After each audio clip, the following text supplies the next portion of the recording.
السلام علیکم، سینہ سپر نیوز کے ساتھ میں ہوں عائشہ آفرین۔ ہیڈ لائنز آپ نے جانی، بلیٹن کا آغاز کریں گے اور سب سے پہلے اہم خبر شامل کریں گے۔ آپ کو بتائیں کہ وزیر خارجہ شاہ محمود قریشی نے سیاسی جماعتوں کو دعوت دیتے ہوئے کہا ہے کہ سیاسی وابستگی سے بالاتر ہو کر قومی مفاد میں آئینی ترمیم پر اتحاد ضروری ہے۔ اپوزیشن آئے اور جنوبی پنجاب کے عوام کی دیرینہ خواہش کی تکمیل کے لیے آگے بڑھے۔ وزیر خارجہ شاہ محمود قریشی نے کہا کہ تحریک انصاف کے منشور میں جنوبی پنجاب صوبہ بنانے کے وعدہ کیا گیا ہے۔ اپوزیشن اسے حقیقت بنانے میں ہمارا ساتھ دے۔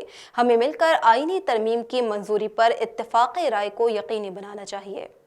اور اب آپ کو بتائیں کہ وفاقی وزیر اطلاعات و نشریات فواد چوہدری نے پریس کانفرنس کرتے ہوئے کہا کہ اسٹیٹ بینک بل کو سینٹ سے جلد پاس کرا لیں گے۔ کرنٹ اکاؤنٹ خسارے میں $2 بلین کی ویکسین شامل ہے۔ فواد چوہدری نے دعویٰ کیا کہ زیادہ تر علاقوں میں کھاد مل رہی ہے، مارکیٹ میں یوریا کی طلب زیادہ ہے، عالمی سطح پر یوریا کی قیمت پاکستان سے 6 گنا زائد ہے۔ انہوں نے کہا کہ وزیر اعظم نے ہدایت کی ہے کہ شہروں کا ماسٹر پلان جلد مکمل کیا جائے۔ انہوں نے یہ بھی بتایا کہ کابینہ نے انسانی اسمگلنگ کی روک تھام کے لیے کمیٹی قائم کرنے کی منظوری دی۔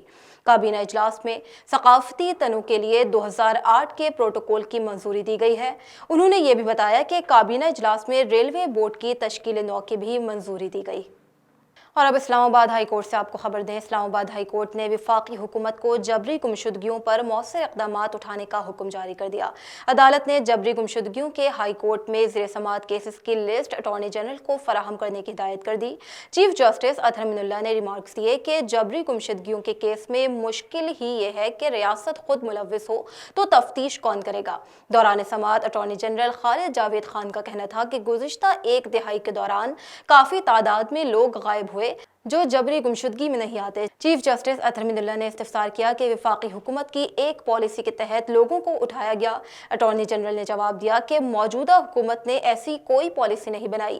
چیف جسٹس نے ریمارکس دیے کہ یہ وفاقی حکومت کی مرضی کے بغیر نہیں ہو سکتا، کوئی کارروائی کیوں نہیں کی گئی۔ National command and operation centre کے آج ہونے والے اجلاس کے بعد کورونا سے متعلق نئی پابندیوں کا اعلان کر دیا گیا ہے۔ اعلامیے کے مطابق 10% سے زائد شرح والے شہروں میں انڈور تقریبات پر مکمل پابندی عائد کی جائے گی، جبکہ 10% سے کم شرح والے شہروں میں انڈور تقریبات میں 300 افراد شرکت کر سکیں گے۔ مکمل ویکسینیٹڈ افراد ہی انڈور تقریبات میں شرکت کر سکیں گے، جبکہ 10% سے کم شرح والے شہروں میں آؤٹ ڈور 500 افراد شرکت کر سکتے ہیں۔ تعلیمی اداروں میں 12 سال سے کم عمر بچوں کی 50% حاضری کا فیصلہ کیا گیا ہے۔ نئی پابندیوں کے فیصلے پر نظر ثانی 27 جنوری کو کی جائے گی، جبکہ مزارات، جم، سینما، پارکس میں گنجائش کے مطابق دونوں ویکسینیشن والے 50% افراد کی اجازت ہوگی۔ نئی پابندیوں کا فیصلہ صوبوں کی مشاورت سے کیا گیا۔ پابندیوں کا اطلاق 20 سے 31 جنوری تک ہوگا۔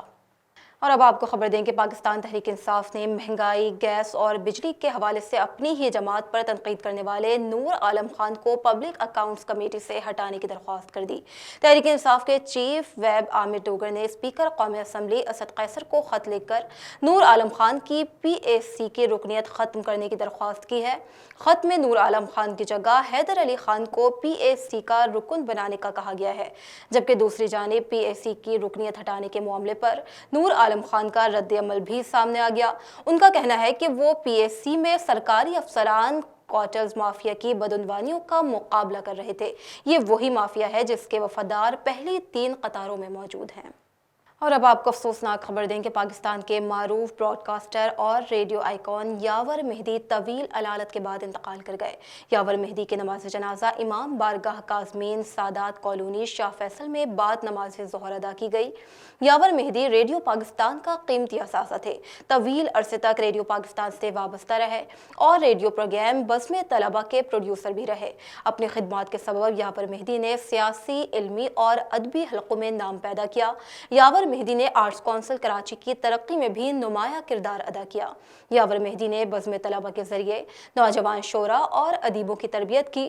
انہوں نے متعدد فنکار، شعراء اور ادیب متعارف کروائے۔ اور اب شمالی وزیرستان سے خبر شامل کریں گے۔ شمالی وزیرستان کے علاقے تھل میں سیکیورٹی فورسز نے دہشت گردوں کے خلاف آپریشن کیا۔ اس دوران فائرنگ کے تبادلے میں 2 دہشت گرد مارے گئے۔ ISPR کے مطابق ہلاک دہشت گردوں کی شناخت غیور اور بہاؤدین کے نام سے ہوئی ہے۔ ہلاک دہشت دہشت گرد سیکیورٹی فورسز کے خلاف کارروائیوں، ٹارگٹ کلنگ اور اغوا برائے تاوان کی سرگرمیوں میں بھی ملوث رہ چکے ہیں۔ ISPR کے مطابق آپریشن کے دوران بھاری تعداد میں گولیاں اور ہتھیار برآمد کر لیے گئے۔ سیکیورٹی فورسز نے آپریشن دہشت گردوں کی موجودگی کی اطلاع پر کیا۔ پشاور میں 257 CNG اسٹیشنز کو جزوی طور پر بند کر دیا گیا ہے، جبکہ گیس پریشر کے مسائل اب بھی برقرار ہیں۔ سوئی ناردرن گیس کمپنی کا کہنا ہے کہ گھریلو کنیکشن 1346 جبکہ ڈومیسٹک RLNG کی تعداد 188 ہے۔ پشاور میں 4,44,000 گھریلو اور 369 صنعتی صارفین ہیں، جبکہ گیس کے 4,50,000 سے زائد کنیکشن ہیں۔ گیس حکام کا مزید کہنا تھا کہ CNG اسٹیشنز بندش سے 25 ملین MMCFD گیس ڈومیسٹک کو جیت آتی ہے۔ لاہور کے علاقے کاہنہ میں ایک گھر سے خاتون ڈاکٹر اور 3 بچوں کی لاشیں ملی ہیں۔ پولیس کے مطابق ماں اور تینوں بچوں کو گولیاں مار کر قتل کیا گیا۔ سب کو سروں میں گولیاں ماری گئیں۔ پولیس کا بتانا ہے کہ مقتولین میں 45 سال کی ڈاکٹر ناہید، 20 سال کا بیٹا تیمور، 15 سال کی بیٹی ماہنور اور 9 سال کی بیٹی فاطمہ شامل ہیں۔ IG پنجاب راؤ سردار نے کاہنہ واقعے کا نوٹس لیتے ہوئے فورنسک ٹیموں کی مدد سے واقعے کی فوری تحقیقات کا حکم دیا ہے۔ انہوں نے تمام پہلوؤں کو مد نظر رکھتے ہوئے کاہنہ واقعے کی انکوائری کا حکم دیا ہے۔ اور اب آپ کو بتائیں کہ مسلم لیگ نون کے صدر شہباز شریف کورونا وائرس میں مبتلا ہو چکے ہیں۔ مسلم لیگ نون کی ترجمان مریم اورنگزیب نے اپوزیشن لیڈر شہباز شریف کے کورونا وائرس میں مبتلا ہونے کی تصدیق کی ہے۔ انہوں نے بتایا کہ شہباز شریف کا کورونا ٹیسٹ مثبت آیا ہے، جس پر انہوں نے خود کو گھر میں قرنطینہ کر لیا ہے۔ مریم اورنگزیب کا کہنا تھا کہ ڈاکٹرز نے شہباز شریف کو مکمل آرام کا مشورہ دیا ہے۔ اور اب آپ کو دبئی سے خبر دیں گے۔ عالمی نمائش دبئی ایکسپو 2020 میں پاکستان پویلین میں ماں خیبر پختونخوا جاری ہے۔ اماراتی وزیر خارجہ شیخ عبداللہ بن زائد النہیان نے پاکستان پویلین کا دورہ کیا۔ دورے کے موقع پر شیخ عبداللہ نے ابوظہبی میں دہشت گردانہ حملے میں ایک پاکستانی شہری کے جاں بحق ہونے پر افسوس کا اظہار کیا۔ شیخ عبداللہ نے حملے سے 2 زخمی پاکستانیوں کے علاج اور میت کی وطن واپسی میں ہر ممکن تعاون کی یقین دہانی بھی کرائی۔ اور اب بات کریں گے عالمی وبا کرونا وائرس کے حوالے سے۔ پاکستان میں عالمی وبا کرونا وائرس سے مزید 8 افراد جاں بحق ہو گئے۔ اموات کی مجموعی تعداد 29,037 ہو چکی ہے۔ NCOC کے مطابق گزشتہ 24 گھنٹوں کے دوران ملک بھر میں مزید 5,472 کورونا کیسز رپورٹ ہوئے۔ ملک میں کورونا کیسز کی مجموعی تعداد 13,38,993 ہو چکی ہے، جبکہ گزشتہ 24 گھنٹوں میں ملک بھر میں 57,669 کورونا ٹیسٹ کیے گئے اور مثبت کیسز کی شرح 9.48% رہی۔ اور اب آپ کو بتائیں کہ اب تک کورونا کے سبب سب سے زیادہ اموات پنجاب میں ریکارڈ کی گئی ہیں، جہاں پر 13,091 افراد جان کی بازی ہار چکے ہیں، جبکہ سندھ میں 7,709، خیبر پختونخوا میں 5,965، اسلام آباد میں 969، گلگت بلتستان میں 187، بلوچستان میں 367 اور آزاد کشمیر میں 749 افراد جان کی بازی ہار چکے ہیں۔ نیوزی لینڈ کا دورہ آسٹریلیا بھی کورونا کی نظر ہو گیا۔ نیوزی لینڈ کرکٹ ٹیم نے 24 جنوری سے 9 فروری تک آسٹریلیا کا دورہ کرنا تھا۔